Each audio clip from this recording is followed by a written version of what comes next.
Sekali lagi, pernyataan Shin Tae-yong yang menyebut bahwa persoalan Elkan adalah masalah sensitif menjadi sinyal keras yang mengguncang. Sebuah kalimat pendek namun cukup untuk membuka mata banyak pihak bahwa ada sesuatu yang disembunyikan, sesuatu yang lebih dalam dari sekedar absen dari daftar nama. Namun, jika benar bahwa Shin Tae-yong tak memiliki konflik apapun dengan Elkan, maka sesungguhnya kita sangat bersalah terhadap Shin Tae-yong. Bersalah karena terjebak dalam narasi keliru, bersalah karena menuduh tanpa dasar, bersalah karena menghujat pelatih paling tulus yang pernah mempersembahkan segalanya untuk Merah Putih. Dan paling menyakitkan, menuduh bahwa pelatih itulah yang mematikan karir pemain yang justru menjadi kesayangannya. Namun nyatanya, misteri ini tak berhenti di sana. Narasi bahwa situasi Elkan Bagot penuh kerumitan semakin diperkuat oleh suara dari seorang jurnalis sepak bola senior Kompas, Firzi A. Idris. Dalam satu komentarnya yang jadi pusat perhatian, ia menulis, terkait Elkan, dari info yang saya dapat, situasinya lebih rumit dari itu. Satu kalimat, tapi bagaikan bom waktu. Satu kalimat yang menunjukkan bahwa apa yang terlihat di permukaan hanya serpihan kecil dari gunung es persoalan yang belum terungkap.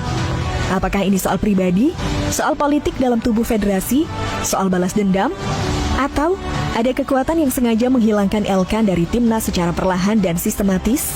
Satu hal yang pasti, semakin banyak kita tahu, semakin banyak pula yang tak bisa dikatakan. Dan mungkin itulah yang mereka inginkan. Dan titik inilah luka itu terasa paling dalam. Kompetisi resmi telah libur. Sebentar lagi, para pahlawan Garuda dari seluruh penjuru dunia akan berkumpul di Bali, tempat sakral di mana mimpi menuju Piala Dunia akan dimulai.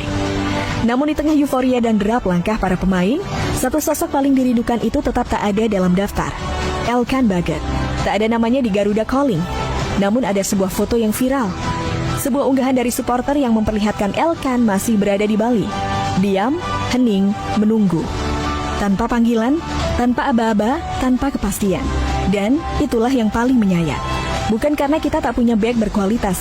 Bukan karena kita tak bisa menemukan pengganti. Karena ini bukan hanya tentang posisi, ini tentang prinsip. Tentang bagaimana negeri ini memperlakukan para pejuangnya. Sepak bola kita tak boleh menjadi panggung dendam pribadi. Bukan ladang sakit hati, bukan ajang balas rasa. Jika benar Elkan dikorbankan karena ego, karena politik, karena tersinggung, maka kita semua patut bertanya, apakah ini harga yang harus dibayar demi mimpi ke Piala Dunia?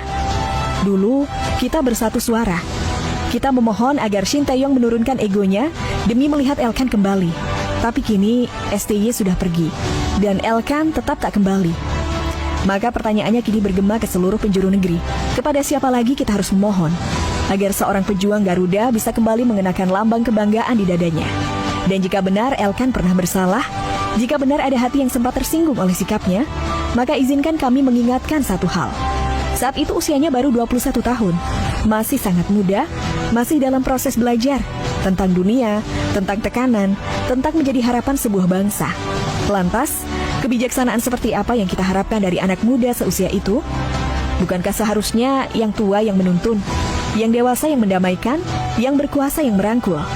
Bukan sebaliknya, membalas ego dengan ego, dendam dengan diam, kecewa dengan pengucilan. Dan jangan pernah lupa siapa Elkan Bagot. Dan jangan pernah lupa siapa Elkan Bagot.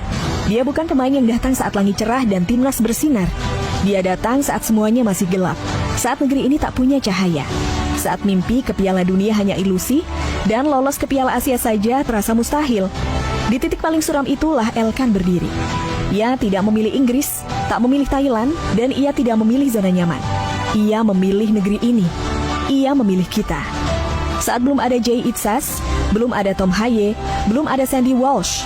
Saat satu-satunya wajah asing yang berani bersumpah untuk Merah Putih adalah seorang pemuda jangkung, tinggi besar bernama Elkan Bagot. Dan saat negeri ini mulai bercahaya, haruskah kita membiarkan simbol itu terkubur begitu saja? Kini semuanya kembali pada kita, kepada para pecinta Merah Putih, kepada para pengambil keputusan, dan kepada mereka yang mengaku mencintai sepak bola negeri ini. Ini bukan soal siapa yang salah atau benar, bukan soal Elkan, STY, atau bahkan federasi. Ini tentang satu hal yang jauh lebih penting, mimpi. Mimpi tentang sebuah bangsa yang ingin berdiri sejajar di pentas dunia. Mimpi tentang anak-anak muda yang ingin melihat bendera ini berkibar di Piala Dunia. Dan untuk mewujudkan mimpi itu, kita tak boleh membiarkan ego mengalahkan logika. Kita tak boleh membiarkan luka pribadi merobek kepentingan bangsa.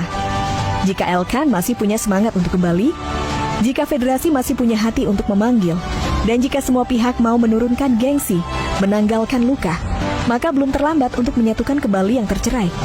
Karena timnas ini milik kita semua. Dan setiap pejuang yang pernah menumpahkan keringat untuk merah putih, layak mendapatkan kesempatan kedua. Untuk Elkan, jika kau mendengar ini, ketahuilah, bangsa ini masih menunggumu. Supporter ini masih percaya padamu.